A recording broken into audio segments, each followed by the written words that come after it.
Let's go back to the entire fracas about the dissolution of the PKTT and stuff.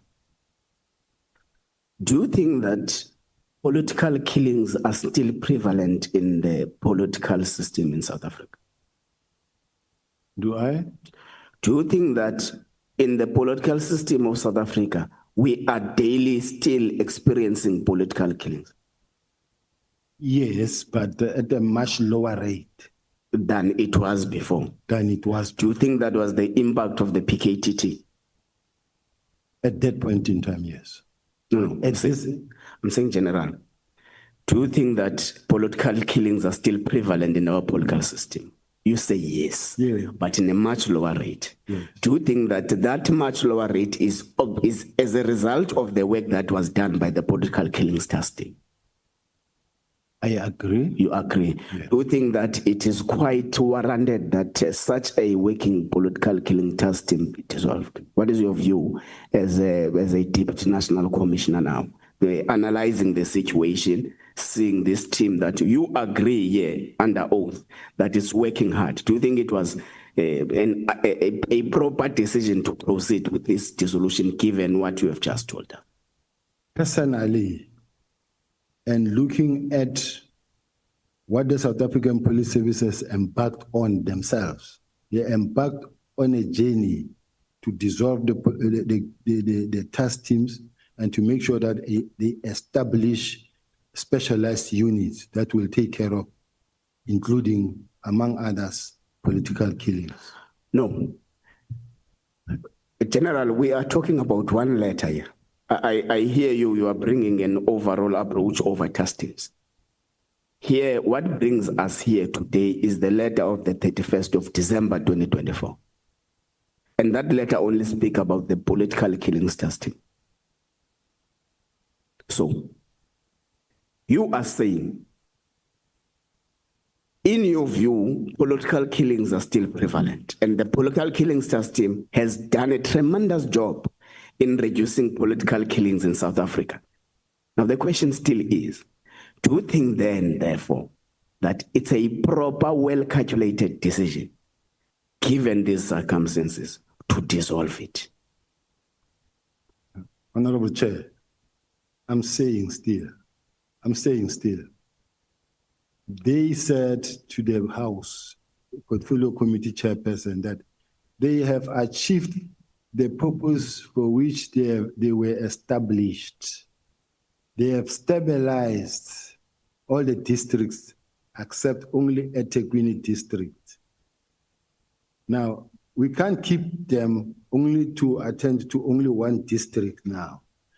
I said yesterday, go to El Dorado Park, go to Westbury, go to Hanover Park, Manninberg, all those dangerous areas, Cape Flats, where people are dying every day. Let us refocus the energy and the resources and the budget to where they are needed. And we don't say political killing task team must die. We're saying we have now come up with a work study that says they must fall under murder and robbery unit so that the whole country can have a benefit of the expertise, to have expertise throughout the country to be able to fight this type of cases. Any murder, taxi violence murder, serial murder, police killings, if it falls under murder and robbery unit, that has got a pool of excellence within it. They will be able to operate throughout the country, but you don't need to have a small group of people based in KZN to take over the whole country. Okay. Yeah, just to hold it there. General, when you say that we are saying that the resources that we have deployed to the PKTT must fall under, you say, murder and robbery unit. Is that what is contained in the letter that was written by the minister dissolving the PKTT? Yes. Okay. And also when you look at the work study they did, it says that they must fall under murder and robbery unit. And it is also what they presented in Parliament, that it must fall within the murder and robbery unit. So in general, there's no disagreement that they belong. This is serious and violent crime that falls under component serious and violent crime. This is where they belong. So we should put structures, permanent structures, and even the CFO commented and say post-elections they must be deactivated. When you look at the elections that passed, there was zero incident. In many times, it is just because of how you deploy. But let us have, throughout the country, structures that are well established to be able to fight that. Chair, I think let's pass, because what would have been said on the 5th of March in the Portfolio Committee meeting is actually an aftermath of, because the letter predates that meeting. The letter is 31st December 2024.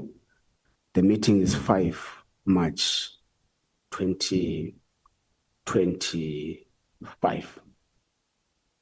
Now, in this dissolution, you proceed with a plan and you sign the plan. General Masemola says, what keeps the status of the political killing system intact is the fact that the minister did not sign his winding down plan. You say in your statement, you have signed the plan. How many plans did you have to dissolve the trust? How many plans? Planning. There was one plan that says, as per the directive that I received from the Office of the National Commissioner, is to disband and to deactivate, to communicate the deactivation to the team. That's the communication that I received from the National Commissioner. Okay. And both the email and a document now that is well structured coming from the Office of the National Commissioner that gives out or lays out the whole plan coming from the National Commissioner's office, confirmed by him in July, in the March in Parliament, and the next day on the 6th of March in a form of an action plan. So all I'm saying is that there's never been any objection in front of the minister, at least. Okay. And in my case, I was never written anything in writing. If the National Commissioner was of the view or of the opinion that it looked like I am not listening or I don't cooperate, the National Commissioner would have officially written to me and say, this thing I'm still attending to it with the minister, and I would like to urge you to, at this point in time, hold back your horses because until further notice, but I am engaging the minister. You wouldn't have seen even a single letter from me. Okay, was there a meeting between yourself, General Khumalo, General Masemola, General Mkhwanazi, the Chief of Staff, Mr. Nkabinde, and the Minister discussing a winding down plan of the political killing system? Unless in Parliament, but I've never sat in a meeting when the political killing system was being discussed and General Mkhwanazi was involved. But there has been meetings where there is General Masemola, Nkabinde, Khumalo. Okay. We have evidence in our disposal that there was such a meeting where you had the other three supporting the plan and the other three does not. It is not supporting the plan, but let's leave it like that. So in your winding down, let's leave the Masemola winding down. Chair, it looks like we've got two winding down plans here. The one of General Sibiya and the one of General Masemola. Let's go to yours. Political killing system does not only comprise of SAPS members. Comprise DPCI, comprise NPA, comprise crime intelligence. In your plan, was there a consultation process to those that are part of the political killing system? Let's start here. There are no two national commissioners. There's only one. No. I'm responding, Chair. No. Never did I say there are two national commissioners. I'm saying evidence in the disposal of the ad hoc committee now is that a statement by the National Commissioner says, I developed a winding down plan of the political killings task team. And the reason why the political killings task team is still intact now is because the minister did not sign my plan. You depose your own statement immediately after General Masemula. You say you have signed the plan, the process plan to dissolve the political killings task team. That's the point. So I'm submitting to the chair that we've got two plans. The one submitted by the National Commissioner and the other submitted by his deputy. I'm still responding, Chair, that there are no two plans. There's one plan, and that plan is that of the National Commissioner. Then you don't have a Sibiya plan, you don't have a National Commissioner's plan. The plan that is supposedly supposed to be that of General Sibiya is the one that comes from the National Commissioner's office through his office managers, the one that we are relying on, and it takes care of all the issues raised, the stakeholder engagement and many other things. And I can read the topic. I just want to get to. No, it's fine. You can leave it. I got the answer. I got the answer. Oh, you're done. So there are no two plans. Okay. One plan. That's fine. That's fine. Let's take it from them. Honorable member, let's do it like this. General Sibiya, did you want to refer the member to some information in your notes? Yes, Chair. Yeah, that's what I wanted. Let's allow him to take you through. Talk about assessments and dockets. We have not arrived there. We're going there. I have to survive. We passed the issue of the two plans, Chair. It is the evidence of the general that no, they are not two according to his knowledge. It's fine. Let's take it from there. Let's just record it as he says it. So the letter that he reads speaks about informing stakeholders internally and externally. Because, Chair, when a possibility arises for NPA, DPCI, and crime intelligence to come to this committee, we'll ask them if they know about any plan or any process to disband the political killings task team. So I'm asking again to you, General,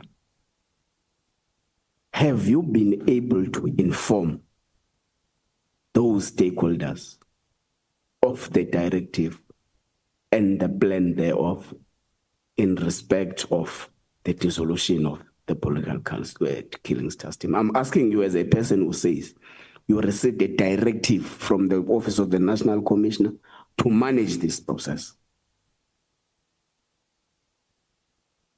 We are doing this, General, so that they don't come here and say, no, we don't know anything about that. So it must be on record that you have informed them that the political killings task team has reached its sell-by date. Chair, that was not my responsibility to do that, to inform the stakeholders. The stakeholders had to be informed by the project manager of the political killing task team. The instruction came that says, communicate this to the relevant team. I did that. Theirs was to start the process and to start running with the baton. Not me running letters all over, writing letters to every stakeholder, to that one and that one, going to see that one, going to meet that one. It was the responsibility of the task team, project leader, to do it. General, you speak like someone who's operating in a peripheral environment. You are given a responsibility to head an institution as big as SAPS. Beyond that, you are given a responsibility to oversee and preside over a process of dissolving the political task teams, didn't you? Was that responsibility not given to you? That's correct. Is it not your responsibility to ensure that your subordinates or your juniors do the obligations that they've been given to expedite the process. That is why I was writing those. But you can't say you can't go around with letters. The point here is, you are a boss that's presiding over a process. Yes. Now, whoever you have given that obligation of writing a letter is not important for these purposes. The question is, were the stakeholders informed of the process you presided over?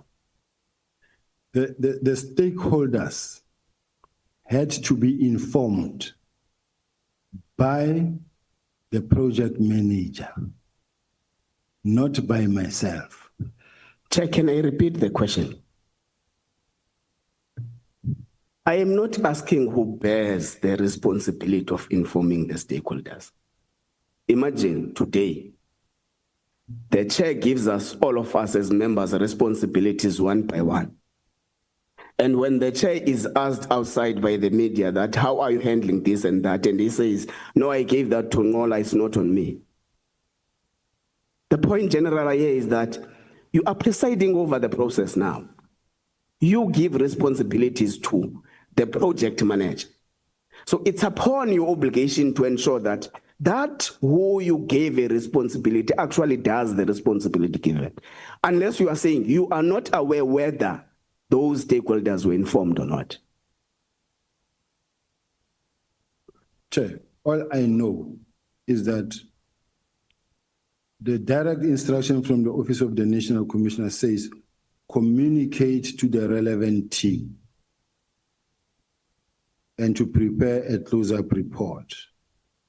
Then come a letter of the 17th that gives a roadmap that says this is what must happen. Inform the internal and stakeholders. This comes from me telling the project manager, inform the internal and external. That's the part that I could play and how far I could go. And so that's you're not aware whether that one you gave a responsibility to inform stakeholders did that responsibility? I'm not aware. Okay, let's pass that part. So in your view, what is the status of the political killings team? Just like General Nqola said, it's running, it's up and running. So it's not dissolved? It never was. Okay. The plan was signed? The plan was signed. But why was it not dissolved then? Because General Nqola says he was not informed, therefore the team is running. So, according to General Nqola, is acting against the instructions of the top brass of the service. Which happened. Okay. Let's go to Dockets. Okay, General, you have just confirmed with us now that the political killings team is up and running. If that's the case, why were 121 dockets taken from the political killings team that is up and running? Chair, a decision was taken to disband immediately. And the political killing team project manager did say that this political killing team have achieved the purpose for which it was intended for, to stabilize and to fight the killings of the politicians and your traditional leaders and others. Now, when you look at the map, I wish we could display the map. If it's doable, Chair, that what was presented in the to be able to see how they've stabilized.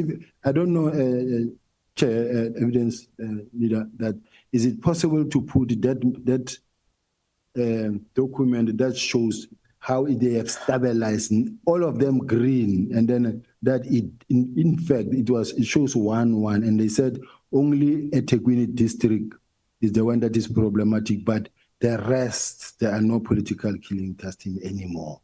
So as a result, it can be used as a benchmark and that it will be now done in a phase-out approach. It will be taken to murder and robbery unit. This is now General Khumalo saying it will be taken to murder and robbery unit.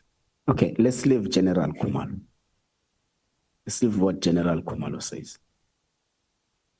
The letter was what General Khumalo would have said it was actually later than the 31st of December 2024.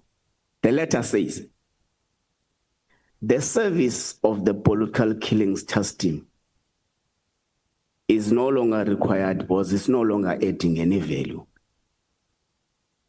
And you have attested here in front of us that, in your view, the political killings task team has actually been able to down spiral the rate at which political killings happened in South Africa. Now, let's pass this stage, in general. Let's go to the letter. I think, Chair, I'm going to this letter.